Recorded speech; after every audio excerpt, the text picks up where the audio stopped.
Hey, Jack. Hi there. How are you? Good. How are you? Now, before we get started, let's do a screenshot, okay? Sure thing.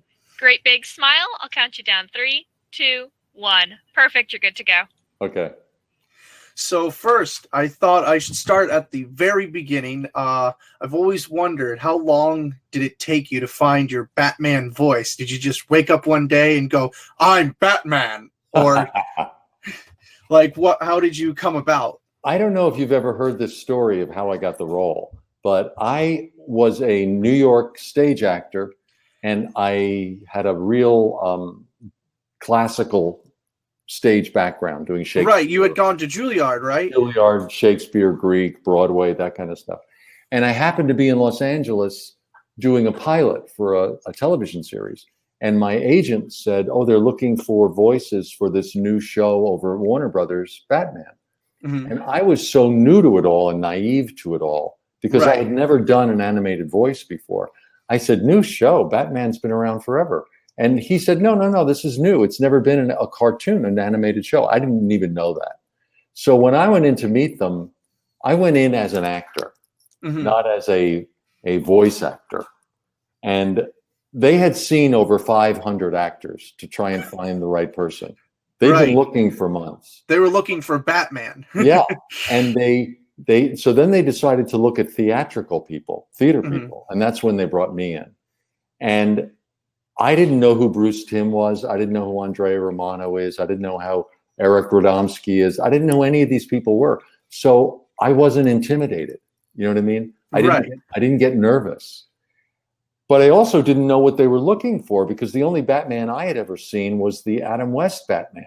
Of course, and that was totally different. Bruce Timm said, no, that's not what we're doing. He said, "We all love Adam, but that's not what we're doing."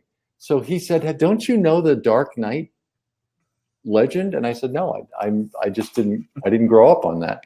So he had to kind of bring me up to speed. And it was Mhm. just my actor imagination in the room that day, that moment. I just improvised. And I just put myself in the darkest, saddest place I could go, trying to imagine myself as that 8-year-old boy watching his parents murdered in front of him. And my voice just went to this very dark place.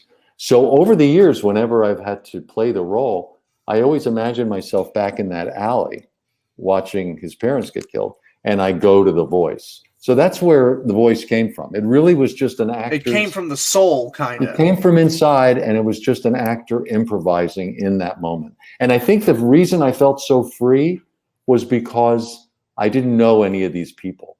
You know what I mean? Well, it has truly been an honor. I remember coming home every day watching the newest episode of Batman the Animated Series, all the video games that have been released and stuff like that. Your voice has echoed through this brain hundreds of times. I really appreciate that. That means that I brainwashed you at a very early age. Oh, yes. Actually, my very first game ever was actually Batman Arkham Asylum. Isn't that awesome? It's so good. Game. I know. I'm really proud of the games. Really proud of the games. Well, once again, thank you so much. Great meeting you. You take care and stay safe, okay?